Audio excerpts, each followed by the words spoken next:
Es una incógnita el tema de hoy, ¿no es cierto? Siempre me dan unos temas... Mejor no digo nada. Pero Dios nos sorprende, siempre tiene un detalle más, una enseñanza más, un calificativo más, que uno cree que sabe todas las cosas y sin embargo Dios siempre te enseña. Y el tema de hoy es, en el libro de Esther, el título es Interludio de maldad. Vine muy culta hoy. Interludio de maldad. Interludio es intermedio. Significa que en el medio de la historia del libro de Esther suceden ciertas cosas en relación a la maldad que vamos a sufrir en este mundo mientras estemos en él. Y en ese sentido vamos a estar viendo hoy dos aspectos. El primero de ellos lo vamos a empezar a mencionar con Esther 2:21, que dice: en aquellos días, estando Mardoqueo sentado a la puerta del rey, se enojaron Bigtán y Teres, 2 eunucos del rey, de la guardia de la puerta, y procuraban poner mano en el rey Asuero. En aquellos días eran días de fiesta para el pueblo. En el versículo 18 nos aclara y dice: y el rey hizo un gran banquete a todos sus príncipes y siervos, el banquete de Esther, y disminuyó tributos a las provincias, e hizo y dio merced conforme a la generosidad del rey. Era un tiempo de fiesta, el pueblo estaba contento. Imagínense que nuestra mandataria diga: reduzco los impuestos al gas. Salimos todos a festejar. Era así, el rey estaba feliz, había encontrado su reina y estaba reduciendo impuestos y cargas que tenía el pueblo, y el pueblo estaba todo contento, excepto estos dos hombres, Bigtán y Teres. Cuando dice que estos eunucos eran de la guardia de la puerta, su trabajo era el cuidado de las concubinas. Y el tema estaba en que estos dos hombres eran los encargados de escoltar a las concubinas de las piezas donde ellas vivían a la cámara del rey. O sea que eso a estos dos hombres les daba acceso a llegar al rey. Tenían un lugar privilegiado, pero estaban muy enojados. Cuando dice que se enojaron, la traducción de Strong dice: se indignaron, estallaron en cólera, reventaron. Ahí se me fue la cultura. Dice la Strong eso, no estoy inventando nada. Y decidieron poner mano en el rey. Y también la concordancia aclara que es cazar, despedir y despachar. Me sonó a la mafia italiana. Querían despachar al rey. Eso los convirtió en conspiradores. Y conspiración es hacer alianza para traicionar a alguien. El asunto es que comenzaron un plan y se levantaron en rebelión. Y el primer tema que vamos a tratar hoy es la rebelión. La rebelión. Rebelión es separarse, apartarse contra la autoridad. En acción lleva enojo, furia, cólera y a veces hechos violentos. ¿Nunca han escuchado la frase: la cosa se puso tan pesada que se fueron a las manos? ¿Por qué? Porque el enojo hizo que el efecto fuera hacer algo. Tengo que hacer algo cuando me enojo. Y uso de violencia. La rebelión es algo que Dios abomina, no lo quiere. Y queda bien graficado en la Escritura, en 1 Samuel 15:23, cuando le habla a Saúl, y Dios mismo le dice: porque como pecado de adivinación es la rebelión, y como ídolos e idolatría la obstinación, por cuanto tú desechaste la palabra de Jehová, Él te ha desechado a ti para que no seas rey. Aquí la palabra rebelión es hacerse amargo, ser desleal, ser desagradable a Dios. Cuando Dios le dice a Saúl: te levantaste y como pecado de adivinación es la rebelión, le está diciendo: lo que estás haciendo está siendo amargo a mis ojos, estás siendo desleal y estás siendo desagradable. Hay varias manifestaciones en los Salmos especialmente sobre la rebelión y las vamos a ver rapidito y los que tienen los versículos, por favor, si los leen. Salmo 25:3.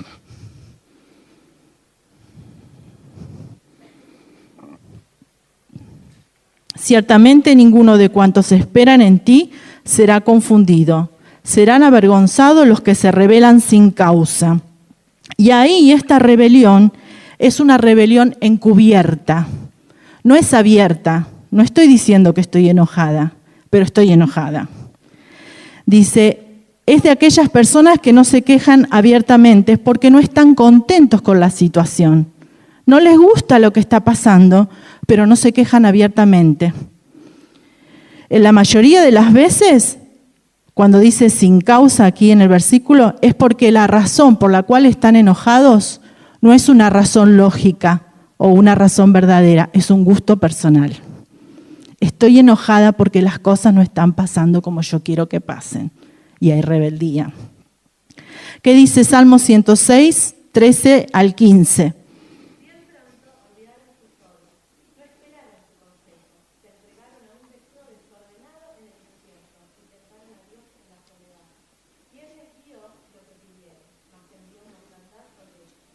El pueblo de Dios se había olvidado de que Dios tenía sus planes y su forma de hacer las cosas. Y aunque Dios los estaba fortaleciendo y dando todo lo que necesitaban en el desierto, se olvidaron de eso. Y dijeron, Dios no está haciendo nada. Y se rebelaron. Hay otra situación en el Salmo 59:5.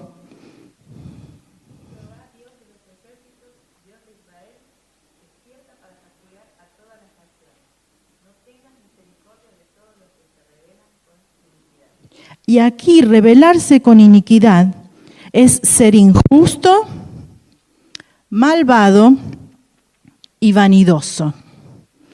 Y por lo general, cuando sucede en esta situación, ya el enojo no es solo contra Dios, es también contra el prójimo.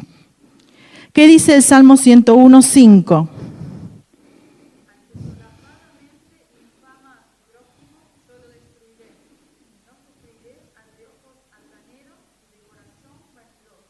Es la actitud, y fíjate la palabra que usa, solapadamente.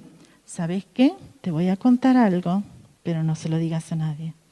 O está pasando esto. Vamos a hablar más allá porque eso es solapadamente. Al que habla solapadamente, dice el Señor, no lo sufriré. Cuando hay rebeldía, no solo me voy a enojar contra Dios, contra el prójimo, sino también Salmo 106:43.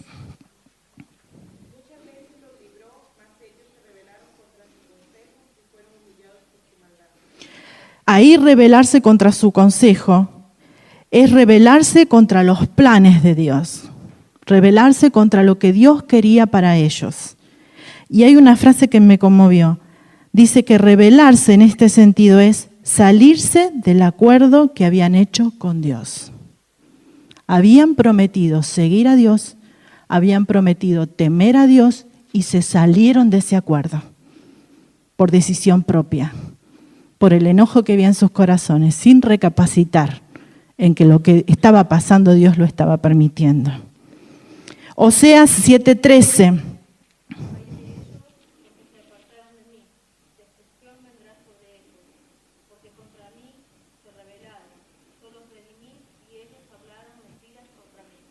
Ahí es apostatar, salirse de la autoridad justa.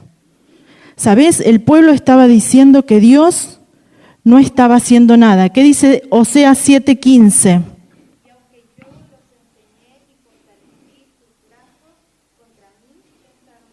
Dios estaba obrando, Dios los estaba acompañando, Dios estaba haciendo algo con sus vidas. Y sin embargo, dice, contra mí pensaron mal.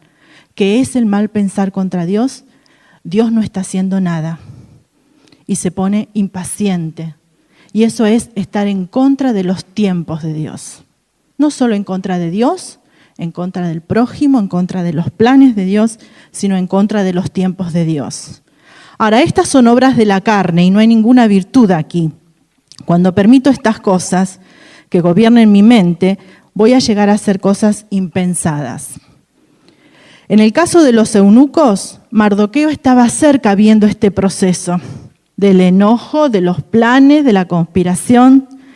Y en Esther 2:22 dice, cuando Mardoqueo entendió esto, lo denunció a la reina Esther y Esther lo dijo al rey en nombre de Mardoqueo. Y sabes, fue investigado el asunto, dice el versículo 23, y fue hallado cierto. Por tanto, los eunucos fueron colgados en una horca y fue escrito el caso en el libro de las crónicas del rey. ¿Sabés que la horca que se usaba en los tiempos de los asirios no es la horca que nosotros conocemos? Era un método de justicia que era impartido por orden del rey en ciertos casos y no era una soga, era una estaca muy alta a la cual enclavaban a los hombres vivos. Era la forma de poner sentencia, decir, estas personas intentaron estar y levantarse contra el rey y este es el castigo que merecen por su rebelión. Ahora, el padre de Jerjes, uno de los reyes de Asiria, de una sola batalla hizo empalar a 3.000 hombres. Y uno piensa, qué violencia, qué saña, qué venganza, qué poco corazón. Pero la verdad es que si nosotros permitimos pensamientos equivocados, rebeldes, contra lo que Dios quiere, contra lo que Dios hace, contra lo que Dios nos pide, vamos a tener un corazón similar. No estamos lejos, no somos diferentes. Probablemente no vamos a asesinar a nadie, de hecho, pero de pensamiento y de palabra, no sé. ¿Sabés? En un momento el Señor Jesús manda a los discípulos, en Lucas 9, 52 al 58, a hacer un trabajo a una aldea. Dice, y los envió mensajeros delante de él, los cuales fueron y entraron en una aldea de los samaritanos para hacer preparativos. Mas no le recibieron porque su aspecto era como de ir a Jerusalén. Viendo esto, sus discípulos Jacobo y Juan dijeron, Señor, ¿quieres que mandemos que descienda fuego del cielo, como hizo Elías, y los consuma? Entonces, volviéndose, él los reprendió diciendo, vosotros no sabéis de qué espíritu sois, porque el Hijo del Hombre no ha venido para perder las almas de los hombres, sino para salvarlas. Y se fueron a otra aldea. ¿Sabes? A mí me sorprendió mucho porque un poco de enojo de no ser recibidos por los samaritanos, un poco de rencor nacionalista, porque samaritanos y judíos no se llevaban entre sí, y un poco de vanidad, de decir, Señor, somos tus discípulos, nosotros podemos pedir fuego del cielo y que los consuma. Y es interesante porque tanto aquí en Lucas como en el otro evangelio, el Señor dice en un momento, no solo no los dejó, sino que se los prohibió. O sea que lo podían hacer, pero el Señor se los prohibió, porque ese no es el sentir de Cristo. Cuando mi corazón está sin límites, sin principios, sin sujeción, sin acudir al carácter de Dios y al consejo de Dios, por ahí no hago lo que pienso, pero lo que pienso es tan cruel como lo que haría. Y hay que tener mucho cuidado, porque la rebeldía está dentro nuestro, por nacimiento, por herencia, y tenemos que tener cuidado. Porque un corazón gobernado por la rebeldía y el enojo queda del lado de los que son instrumentos de Satanás, que es el padre y promotor de todas las rebeliones. Cuando mi corazón es rebelde, como vimos, puedo rebelarme contra Dios, contra el prójimo, contra los planes de Dios y contra sus tiempos. Y la rebelión en sí es el envoltorio de un paquete, porque es la evidencia de lo que hay adentro. ¿Por qué el pueblo de Dios se dio permiso para rebelarse? ¿Qué dice Proverbios 14:2?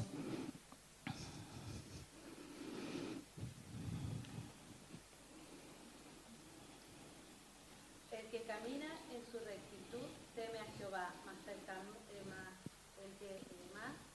el de caminos pervertidos lo menosprecia.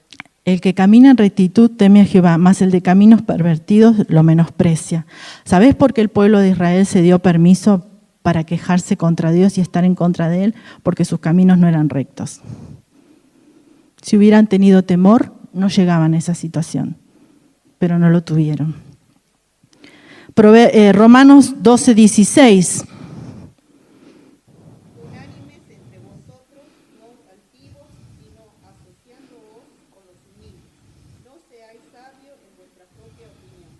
Ahí está. ¿Sabes por qué me doy permiso para quejarme contra mi prójimo?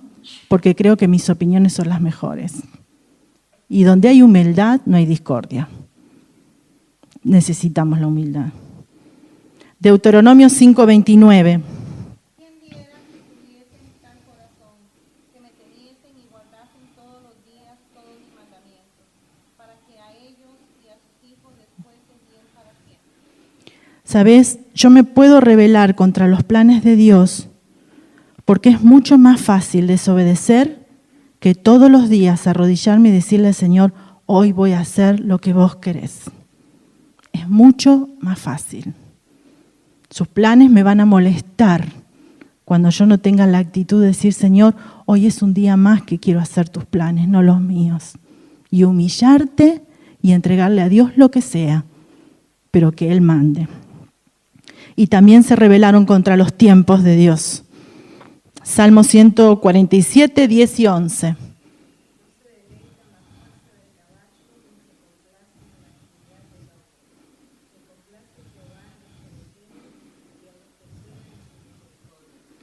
El mayor problema de esperar los tiempos de Dios es la impaciencia. No es por fuerza, dice, no se deleita en el caballo, en la fuerza del caballo, se deleita en aquel que espera, que sabe decir, Señor, no entiendo lo que está pasando, pero son tus tiempos, no mis tiempos. Menosprecio, orgullo, desobediencia, impaciencia son los cimientos de la rebeldía. Vienen adentro de la cajita y un día explotan, un día revientan como reventaron Victán y Teres, un día sale. Y vos me decís, ¿cuál es la solución? Si en algún aspecto yo siento que en mi corazón estoy permitiendo algo así.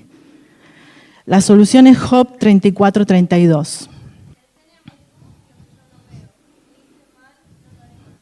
¿Sabes qué? Déjale a Dios que opine. Déjale a Dios que diga, esto que está en tu corazón es un tumor y ahí no lo quiero. Te mata y mata a otros. Déjale a Dios que opere como buen cirujano, que con el bisturí de su palabra y el consejo empieza a sacar aquello que ya se ha hecho raíz en mi corazón y está mal, está mal. El segundo tema que nos toca es sufrimiento. Las chicas del grupo de decoración de mi grupo, que decoramos hoy, me habían hecho una propuesta. Ellas se rebelaban y yo pasaba los sufrimientos como jefa, no iban a decorar nada. Dije, no, así no es, no sirve. ¿Cuál era el versículo que teníamos para memorizar? ¿Se acuerdan? Job 14, ¿qué dice? Ay, no se entiende. El hombre nacido de mujer, corto de días y lleno de sinsabores. Ahí está. Versículo raro para memorizar. Sufrimiento. Sufrimiento es dolor, a veces enfermedades físicas, puede ser daño, pesar, agravio. En lo emocional es desánimo, desengaño, defraudación y duele tanto como un problema físico. Duele igual. El dolor es parte de la consecuencia del pecado. En el Edén no había sufrimiento porque no había pecado. Una vez que entró el pecado empezó el sufrimiento. Fue el castigo de Dios para el hombre que desobedeció. Y eso involucra todas las áreas de la vida. Cuando el hombre pecó y entró el sufrimiento, lo espiritual fue separado de Dios. En lo personal sufre la muerte. En lo social tiene conflictos. En lo nacional hay guerras. En lo geográfico, catástrofe, y puede seguir la lista interminable, porque el sufrimiento y el pecado afecta todo, afectó toda la creación. Vivimos en una sociedad sujeta al mal, no solo porque los demás son malos, nosotros también somos malos. El pecado rompe relaciones, arruina matrimonios, disuelve amistades y destroza sueños. Y el sufrimiento viene a través de todas estas cosas. ¿Sabes? Mirar el libro de Esther como la historia de la Cenicienta bíblica, la niña huérfana y pobre que llegó a ser reina, es olvidarnos de una mujer temerosa de Dios y a quien Dios usó grandemente. Porque si bien el libro de Esther no menciona a Dios, su obrar está en cada instante. Y quiero detenerme en ese sentir. No se lo menciona a Dios, pero vaya si Dios obró en la vida de Esther y en los sufrimientos de Esther. Hay una mujer, Barbara Johnson, que escribe muchos libros y ella escribió: el dolor es inevitable, pero sentirse miserable es opcional. Esther nos enseña que no vamos a ser libres del dolor, pero podemos descubrir cómo vivir por encima del nivel de infelicidad. Cosas a nuestro alrededor cambian, personas cambian, circunstancias cambian. Pero después, con el tiempo, aunque nuestro corazón está dolorido, podemos ver que Dios tenía un plan, que no nos dejó solos y vamos creciendo en confianza en Él. Quiero ver 4 aspectos en la vida de Esther. Vamos a tratar de hacerlo rapidito. Esther 2, 5 al 7 dice: había en Susa, residencia real, un varón judío cuyo nombre era Mardoqueo, hijo de Jair, hijo de Simei, hijo de Cis, del linaje de Benjamín, el cual había sido transportado de Jerusalén con los cautivos, y fueron llevados con Jeconías, rey de Judá, a quien hizo transportar Nabucodonosor, rey de Babilonia. Y había criado a Hadasa, es decir, Esther, hija de su tío, porque era huérfana, y la joven era hermosa figura, buen parecer. Cuando su padre y su madre murieron, Mardoqueo la adoptó como hija suya. ¿Sabes? Los asirios, cuando invadían una ciudad, eran muy crueles, muy crueles. Y Esther salió de su Judá bajo una invasión. No se iba de fin de semana largo de turismo. La sacaron obligadamente de su pueblo a otro pueblo. Sufrió una invasión. Hay un relato, si pueden acompañarme, en Jeremías 25, es Dios relatando una de esas invasiones. Jeremías 25, versículos 33 al 38, que dice así: y yacerán los muertos de Jehová en aquel día, desde un extremo de la tierra hasta el otro. No se endechará, ni se recogerán, ni serán enterrados. Como estiércol quedarán sobre la faz de la tierra. Aullad, pastores, y clamad, revolcaos en polvo, mayorales del rebaño, porque cumplidos son vuestros días para que seáis degollados, esparcidos, y caeréis como vaso precioso. Y se acabará la huida de los pastores y el escape de los mayorales del rebaño. Voz de gritería de los pastores y aullido de los mayorales del rebaño, porque Jehová asoló sus pastos, y sus pastos delicados serán destruidos por el ardor de la ira de Jehová. Dejó cual leoncillo sus guaridas, pues asolada fue la tierra por ellos, y la ira del opresor, y por el furor de su saña. Eso era una invasión. Era salir de tu pueblo, viendo a la gente que amás tirada en la calle, muerta, degollada, y que te llevaran encadenada a otra ciudad. Eso era una invasión. Y me llama mucho la atención, y quiero resaltar una gran verdad, porque ella sale de la ciudad. Dios sabía exactamente lo que estaba pasando, sabía cómo y con qué crueldad los asirios estaban matando a los judíos, al pueblo de Judá. Y cuenta después toda la trayectoria de antes en Judá hasta llegar a Babilonia. Cómo ella era huérfana, que no tuvo padres, que la cuidó Mardoqueo. Ahora, ¿sabés qué me dice eso a mí? Una verdad increíble, que Dios sabe. Dios sabe. Yo no puedo entender cómo a veces Dios permite ciertas cosas en la vida de personas y vos decís, Dios sabe. Eso trae consuelo a mi corazón. Aunque duele lo que está pasando, saber que Dios sabe es esperanzador. Si no, estaríamos destrozadas, como hubiera estado Esther, si no pensara que Dios sabía. Dios sabe, Dios sabe. Hace unas semanas atrás, Osvaldo por un trabajo tenía que pedirle un aparato a los chicos de multimedia y dentro del aparato que le pidió venía un video. Y los chicos no sabían que estaba el video ahí, nosotros tampoco. Cuando viene a probar a casa todas las cosas que necesitaban programar para llevar a Buenos Aires, empieza a andar el video y empezamos a ver de qué se trataba. Y era la historia de un musical que se hizo en Estados Unidos, un músico cristiano, con la historia de los 5 misioneros. Fue hermoso porque hicieron todo un relato con fotos, con filmaciones. Cuando termina el musical con la muerte de los 5 misioneros, este cantante dice, la historia no terminó acá. Y hace pasar al escenario al hijo de Nathanael Sainz, que en aquel entonces, cuando su padre murió, él tenía 8 años. Y él empieza a contar cómo sigue la historia después de la muerte de los misioneros. Cómo fue su tía Raquel, la que se quedó muchos años ahí, y después él mismo fue a vivir a la selva y a continuar el ministerio. Pero a mí me destrozó en un momento.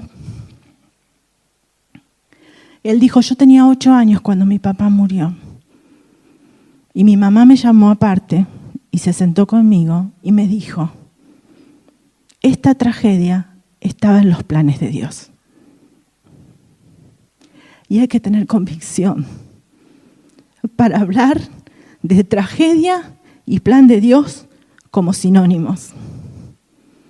Y vaya si hay personas en la historia que su vida ha sido tragedia y plan de Dios.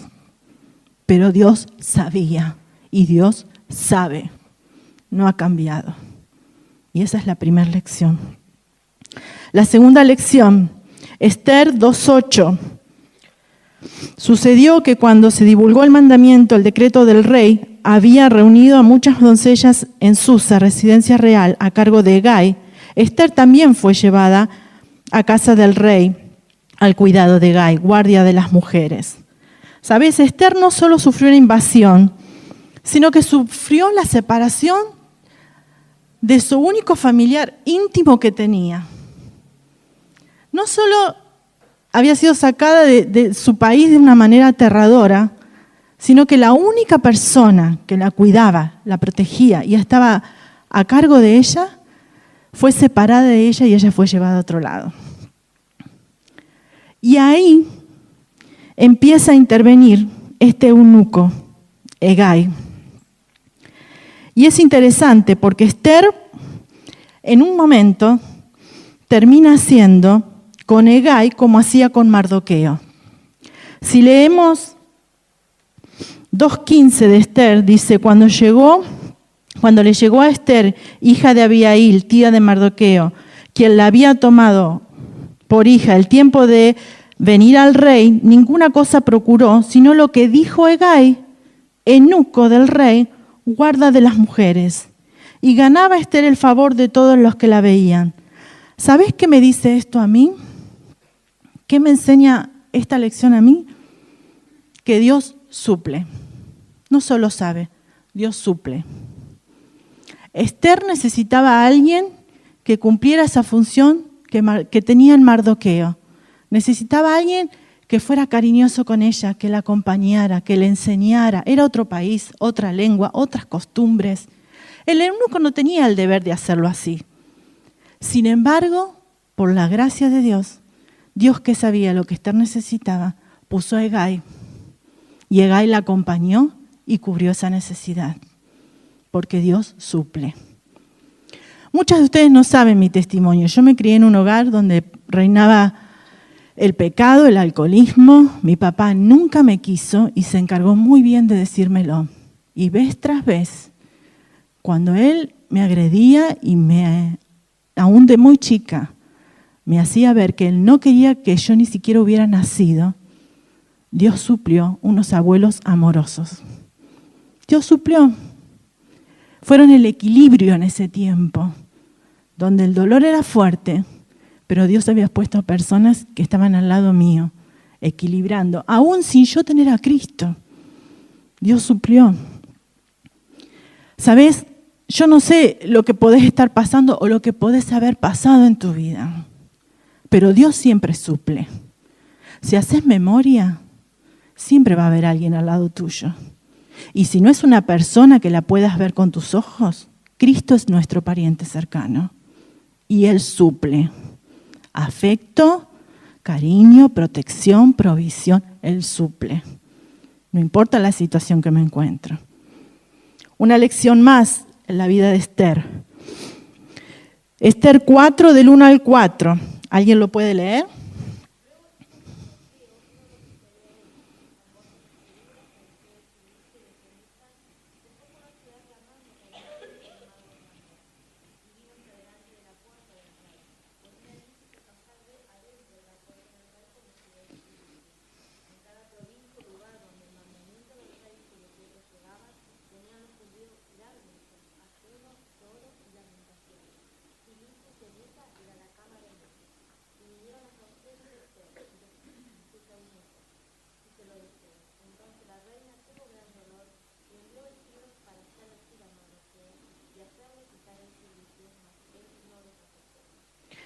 Esther sufrió un dolor incontrolable. La raíz de esa palabra gran dolor es doblarse de dolor y específicamente es parto. Cuando ella recibe la noticia de la sentencia de muerte que había tanto para ella como para su pueblo, dice que se dobló de dolor, porque era una consigna de acá a un año tienen permiso para matarte, tenés sentencia de muerte. De acá a un año a vos te matan. Dice que sufrió un dolor incontrolable. Esther 4, 15 al 17 dice, y Esther dijo que respondiesen a Mardoqueo, ve, reúne a todos los judíos que se hallan en Susa y ayunad por mí. No comáis ni bebáis en 3 días, noche y día también con mis doncellas, ayunaré igualmente. Entonces entraré al rey, aunque no sea conforme a la ley, y si perezco, que perezca. ¿Sabes? Aunque Esther tenía un dolor incontrolable, como mujer temerosa de Dios, ella apeló a 2 recursos que son infaltables cuando estamos mal o cuando estamos sufriendo, que son la oración y las personas. La tendencia nuestra es cuando nos pasa algo que nos duele mucho, ¿qué hacemos? Nos aislamos. Pero Esther sabía el poderoso recurso que tenía en la oración y en las personas. Y puso al pueblo a orar, y puso a las doncellas a orar, y se puso ella misma a orar. Y después se rodeó de los que buscaban su bien, pidiéndole a Dios que le mostrara qué era lo que había que hacer. ¿Por qué pensar en oración y personas? Porque en el tiempo de sufrimiento, eso es lo que nos sostiene. Dios nos sostiene a través de la oración y a través de las personas. No podemos solos. Y no es bueno estar solo. Hay que buscar a quien te ama bien y sentarte. Por eso está graficado acá así. Los pañuelos yo los necesito, pero no los voy a ir a buscar. Una taza de té, una caja de pañuelos, 2 sillones, una buena conversación y mucho tiempo de oración. No murmuración, oración. Y es la forma en que Dios nos sostiene en tiempo de prueba. Y Esther lo sabía.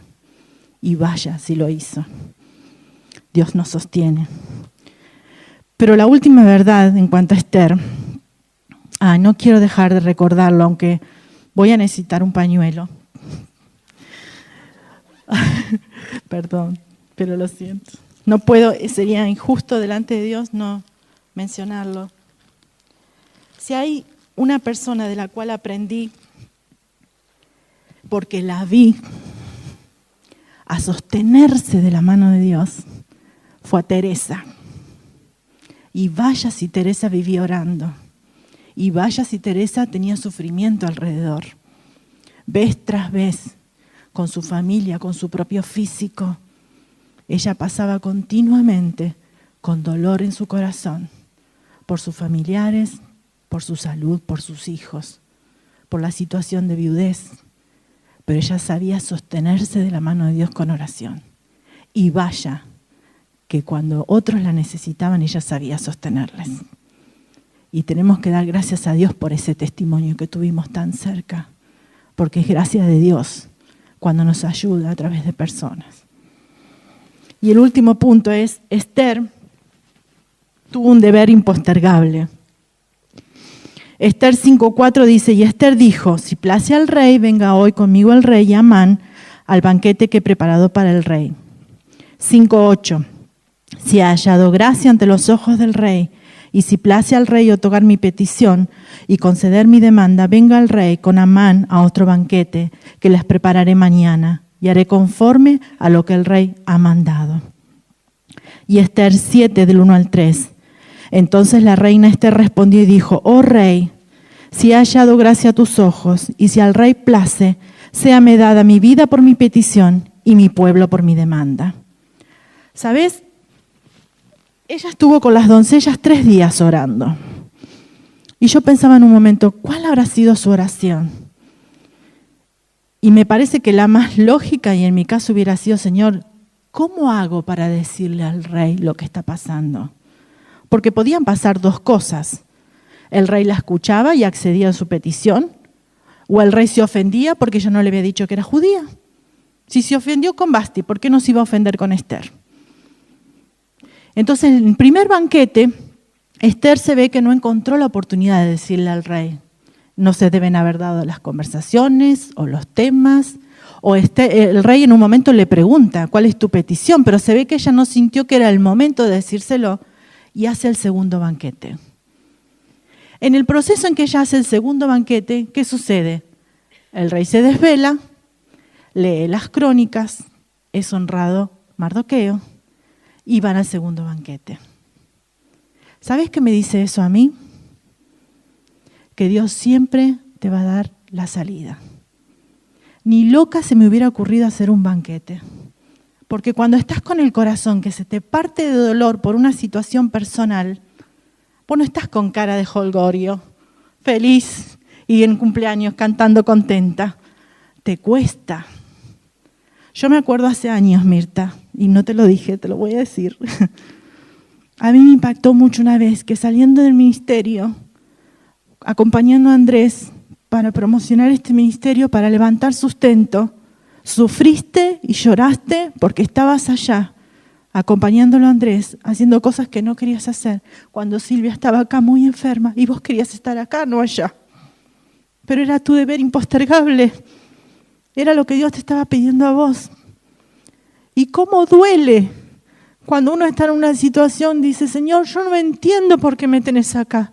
¿Por qué estoy en esta situación? ¿Por qué permites que sea yo la persona que tiene que estar acá? Yo creo que Esther se lo debe haber preguntado. ¿Por qué yo? ¿Qué hago yo acá en este momento? Estaba cumpliendo los planes de Dios. Estaba haciendo lo que Dios quería y Dios iba a encargar de dar la salida. Si ella dependía, Dios iba a encargar de dar la salida.